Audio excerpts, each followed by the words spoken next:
सोयी सवलती सुविधा पण लागू केल्या नाही. बघा किती किती क्रूर मराठ्यांशी वागावं याचं जिवंत उदाहरण. जे खरं आहे ते तुमच्याशी बोलतोय मी म्हणून तुम्हाला सोबत येतो. हा, एक गोष्ट खरी आहे, मी त्याच्यावरती विश्वास ठेवतो, कारण मला आंदोलन चालवायचे तुम्हाला सुद्धा ठेवावं लागणार. ठेवलं नाही याचा अर्थ मी मराठा संपू नाही जाणार. त्या ओबीसी सवलतीच्या त्याच्यात पण राज्यातला एक विषय एमबीबीएसच्या बीएचएमएसच्या इंजिनिअरिंगच्या पोरांचा देशांतर्गत महाराष्ट्रातल्या सवलती आता देशांतर्गतल्या पोरांना सुद्धा लागू करू. याही शाळेला लागू नाहीत. कॉलेज वैद्यकीय कोणत्या जिथं पोरं सोयी सुविधा मागायचे ते मास्तर सांगायचे ते कॉलेजचे मास्तर ते म्हणजे सरकारचा जी आला आमच्यापर्यंत आला. कोण कोणाला मूर्खात काढी ते घेत कळा ना. अधिकारी सरकारला मूर्खात काढी ते का सरकार मराठ्याला मूर्खात काढी ते मिळत लागून द्यायला. सव्वा विषय चालू आहे आपला. कॉलेजमध्ये सुद्धा सोयी सुविधा मराठ्यांच्या पोरांना दिल्या जात नाही. मी 1000 वेळेस सांगितलं. मी लाड साहेबांना पण सांगितलं, विखे पाटलाला पण सांगितलं. मी तुमच्या दोघांचं नाव घेतलंय, तुमच्या रोष व्यक्त करत नाही, तुम्ही सूत्र म्हणून सांगायचं. त्यांना सांगितलं वैद्यकीय शिक्षण मंत्रालयात तुम्हाला सांगावं लागणार आहे. असं मुश्रीफ साहेबांच्या मंत्रालयात सांगावं लागल, तुम्हाला दादा भुसे साहेबांच्या मंत्रालयात सांगायला लागल, तुम्हाला ओबीसी मंत्रालयाला सांगावं लागणार आहे. ओबीसीच्या सवलती दिल्यात मानल्याच्या नंतर तुम्हाला झिरवळ साहेबांच्या मंत्रालयात सांगायला लागल. तिथून तुम्हाला अंमलबजावणीचे आदेश काढावा लागणार. हा सांगितलं ना, हा सांगितलं ना. माणूस कुठे उपसमितीला पाहिजे गेले, तुम्ही घेऊन करता काय? मराठ्यांनी सुद्धा तुम्ही सुद्धा याचं शान. मी समज मेंटेन करण्यासाठी सरकारशी आंदोलन करत नाही. मला मराठा समाजच पाहिजे, सरकार नाही पाहिजे.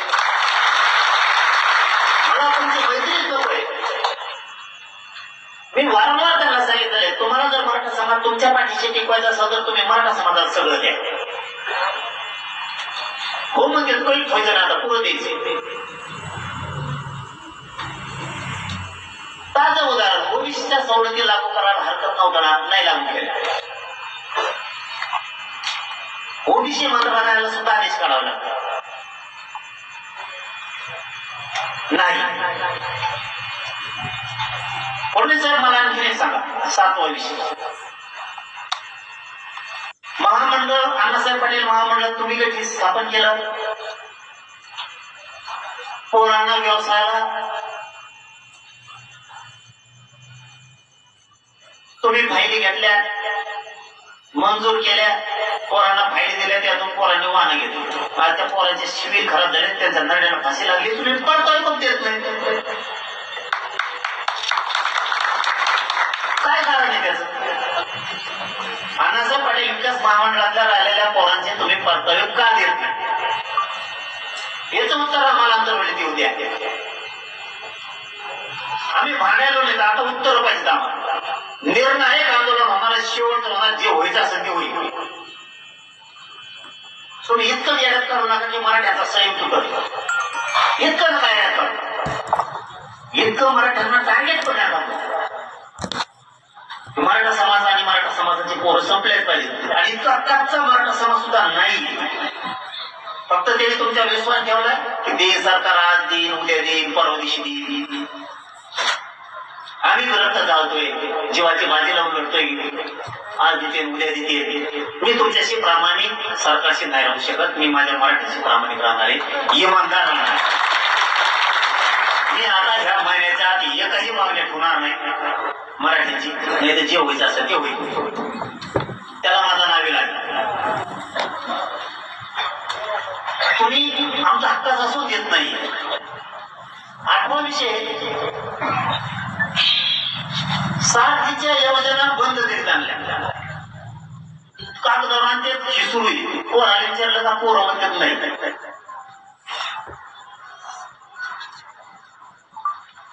कशामुळे तुम्ही तिथल्या योजना बंद केल्या. आता सोक्ष मोक्ष होणार आहे, मराठ्यांनी समजून घ्या.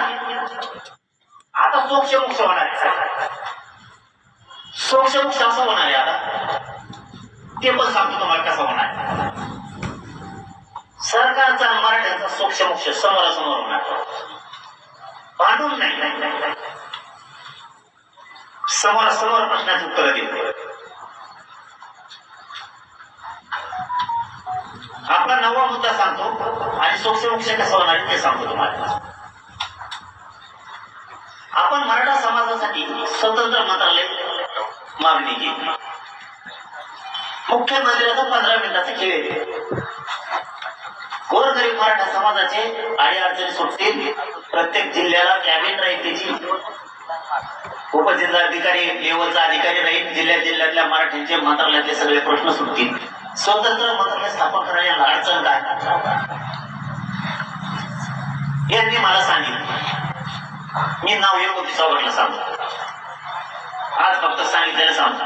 मी सांगितलं मंत्रालय मराठ्यांसाठी स्थापन करा, कल्याण होईल. त्यात एक जण लगेच सांगितलं मला फोन करून, ते म्हणले म्हणजे त्या 29 ऑगस्टला त्या मंत्र्यांचे 9 नाव सांगणार मी तुम्हाला. 9 ओबीसी ते मंत्री एकत्र आले आणि त्यांनी सांगितलं मराठ्याला मंत्रालय देऊ नका. बरं मी विचारलं का,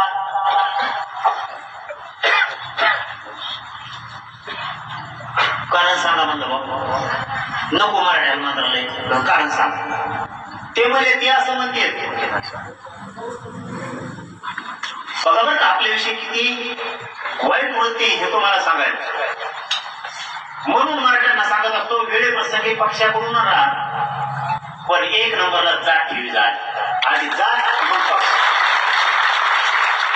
असं वाटलं होते समाज संबोधे. समाजाचे लेकर जर अधिकारी झाले नाही ना तर आपल्याला किंमत राहणार नाही कोणाला. अधिकार आपल्या लेकराच्या हातात येऊ द्या, आपल्या पोरींच्या पोरांच्या हातात अधिकार येऊ द्या. सह्या करायला ताण नाही, सरकार कोणाचं असू द्या.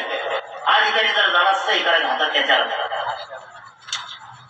तुम्ही ते डोक्यात नाही ठेवून तुम्ही 5 वर्षाचं पद घ्यायचं बघता, सरपंच पुढं मेंबर, मग होतो आपण नोकऱ्यात कोतवाल काही IPS IAS त्याचे क्लास 1 क्लास 4 चे अधिकारी मग त्यांचे होते तुमच्या चुकीमुळे. तुम्ही काय मला पक्ष म्हणता, पक्षाच्या पुढे जाता येत नाही बाबा, पक्षाचे आदेश आहेत. अरे मराठ्यांचा आदेश असला पाहिजे सगळ्या पक्षाला, मराठ्यांचा. तुमच्या लेखनाला वाटलं तुम्ही कम करता.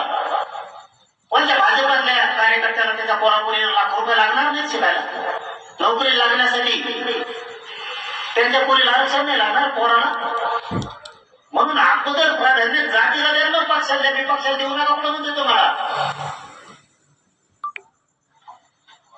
बघा डाव काय लागला. सभागृहातले शांत बसा. तुमचे पोरं पोरी शिकत नाहीत का, पाहायला आले काय तुम्ही.